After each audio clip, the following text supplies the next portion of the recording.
Hey guys, welcome back. Got everything cleared. Kevin and I dug the holes with the skid steer using that 9-inch auger bit. I had to take that back, so unfortunately I don't have that anymore. But man, I love the 2.5 days I had with it. What a great tool, especially on a farm. We always dig them at least 2 feet deep, and we cut our pipe here. I've got a 2 7/8 pipe. We always set them at least 2 feet in the ground. We like to, and we use concrete, especially for our corners. We drive the post in the ground sometimes, but I am going to set the post, get them in concrete, usually use about 2 bags of concrete, and we just mix them in water with the holes. You've probably seen me do it before around our corral. So we're using our 2 7/8 pipe. I'll have to let them set for at least 2 days, maybe even 3 days. You really want to make sure they're set, because when you put a lot of tension on these posts with that barbed wire, when you start pulling on it, it can move. So you want to make sure that this is set and that these posts are completely set in that concrete and dry before you start stretching that fence. After we get the post set, we'll have to come back and we'll weld up our H braces. We'll do our crossbar across our H's, and then it will be time to stretch the fence and start stretching some barbed wire on here. So I did haul some water down here because more than likely on those H's over there, I'm gonna need water here. I don't have to have it. Got all the T-posts, lots of concrete bags. These are 60-pound bags that we like to use.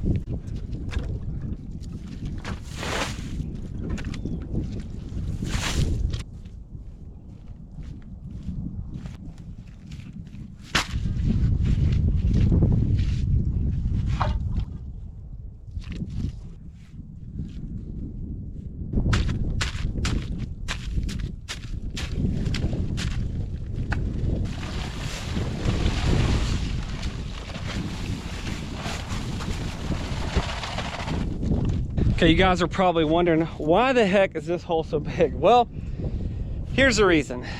Because this hole is way too big. But here's the problem. This is what we deal with down here. You really can't see. But look at all that. That is rock. That's just from that hole.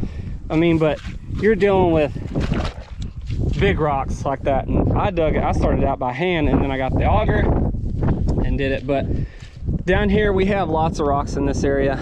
Not really on the surface, we have some, but so that's what we're dealing with. That right there is just a pile of mud and rocks, and when you're using that auger, sometimes you got to do the best you can to get the rocks out, and we have to crank on it a bunch using the rock bar.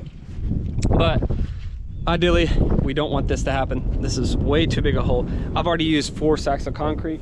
I can already tell you I'm going to have to use at least 1 more, and so that's what we're dealing with here. Sure that they are straight as possible. So what if I'm doing this, there's something I have to do.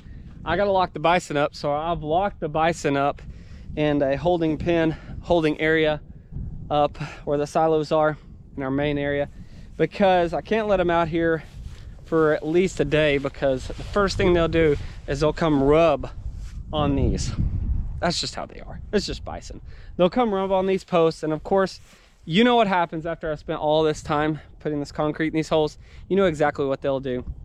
They'll bend them, they'll push them, and of course our H's will be off, our post will be off, and then we are screwed. And we don't want to deal with that. So the Bison are gonna have to suck it up.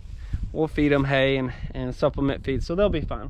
We'll keep them happy. So, but definitely have to keep your animals off, especially Bison, because they will turn these into a toy.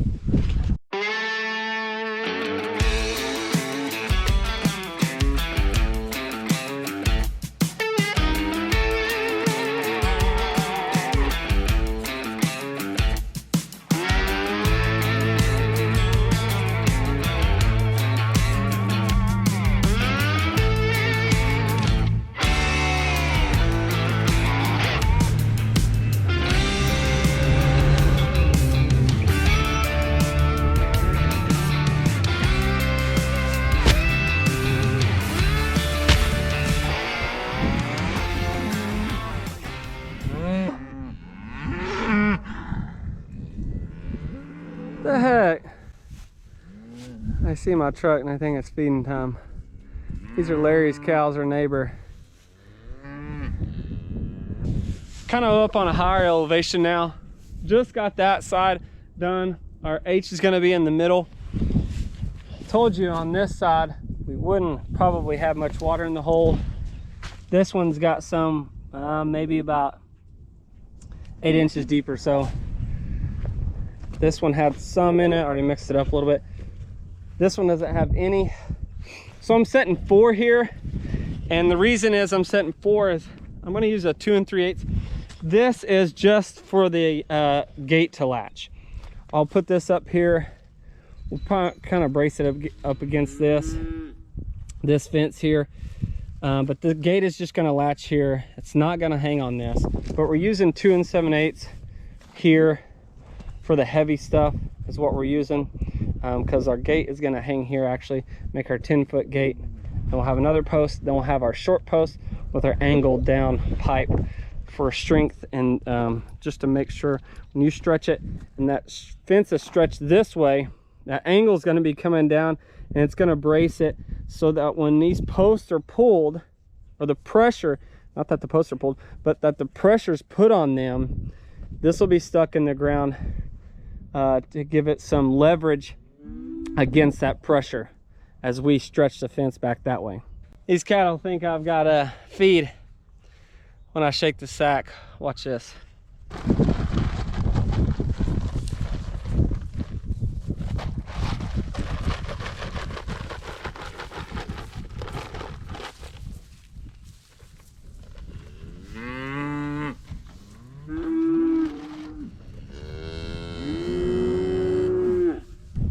Sorry about it.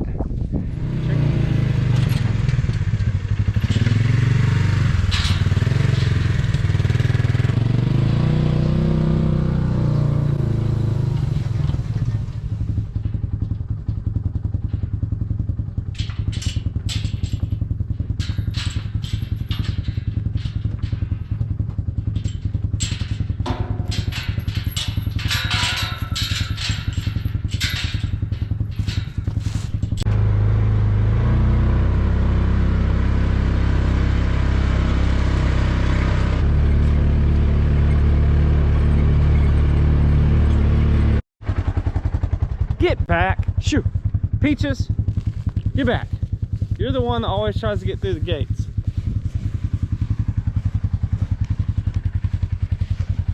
Always.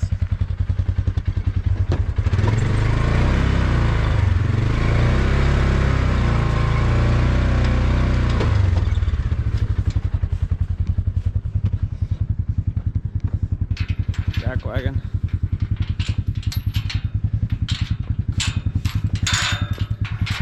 I told you before, but Peaches, anytime you go through the gate, you gotta watch her. She will sneak behind you when you're trying to get the welder through or bale of hay through. The first one, besides Dunbar, that try to get out. Welcome back. Today, we're doing the second part of this, which is gonna have a 10-foot gate right here. I've got it laying down here on the ground. Got to start welding up the H braces. Really the tough part of this is digging the holes and setting the pipe and making sure that they're straight. And then really, I think it's pretty easy from here on out. Besides driving the T-post, that's probably the hardest part. But you got to put some extra effort in that, especially if you're doing it manually. So got to weld up the H brace here, and then we have our downfall pipe here for that extra support as we stretch our fence. Got another H in the middle, and then we have our far H where we're gonna put another 10-foot gate. So got some welding to do today. Then we'll stretch one strand of our barbed wire to the H here in the middle, and then from there you can actually line your T-post up, and then we'll be able to drive our T-post. And then after I get the T-post set, run that first strand of wire across the bottom. We line up our T-post that way. It gives us a straight line, and we'll drive our T-post in the ground, and then we'll come back and we'll start stretching all this wire. I think we're gonna do 5 strands this time because it's an interior fence. All of our exterior fences are at least 6 wire, but on this 6.5 foot tall T-post, it's just gonna be used as part of our rotation program. So, all right, here we go.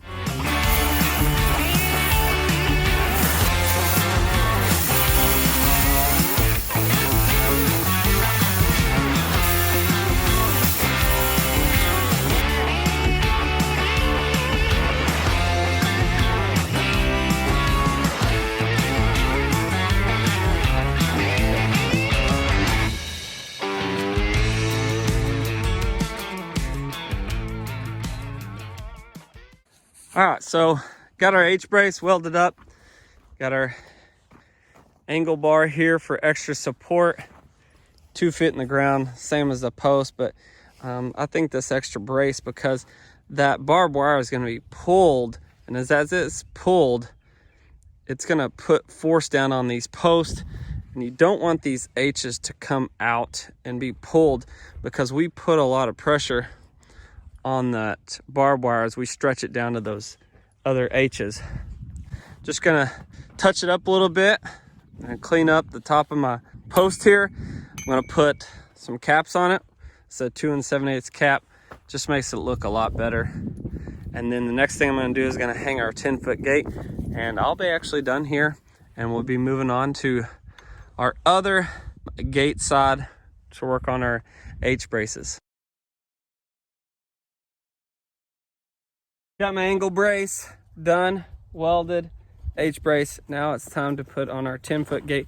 I don't know exactly the gauge on these things or how thick these pipe are, but I really like them. They come with this pre-hung heavy duty.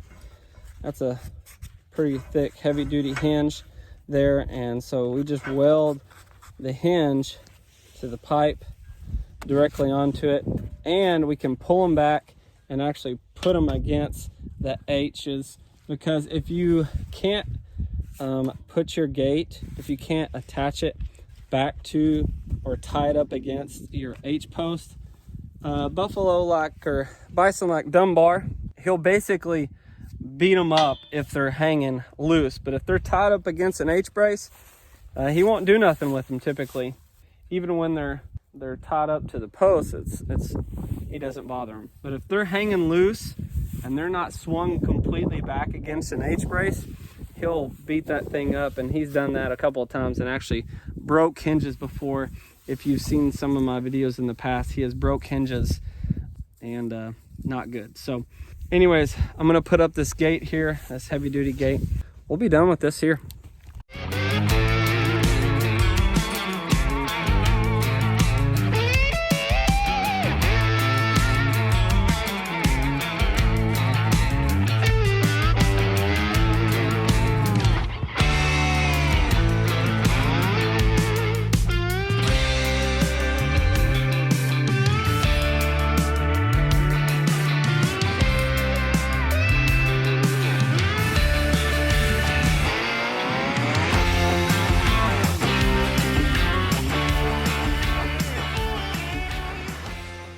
Got the H on, which is, this is what is even better about this one.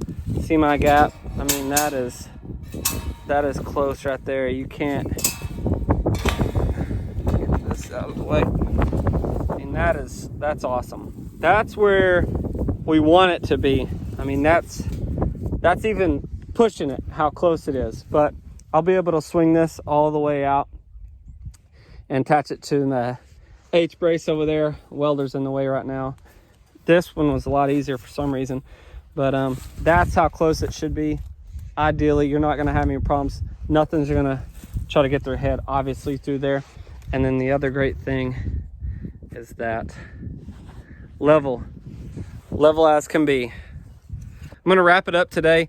This is going to be it as far as putting gates on and welding up the H braces. Out here in the middle, we've had there was a lot of fires yesterday. The wind's not blowing today like it was yesterday, but this grass is super dry. And any little spark, I had a couple little fires I could get out with my foot, nothing too bad, but out there in the middle of Bermuda grass, it's really thick. And so I'm gonna wait until Kevin is here to help me do that, to weld that brace up. And then after that, we'll be ready to start stretching wire. All right, that wraps up today, and we'll get those things going.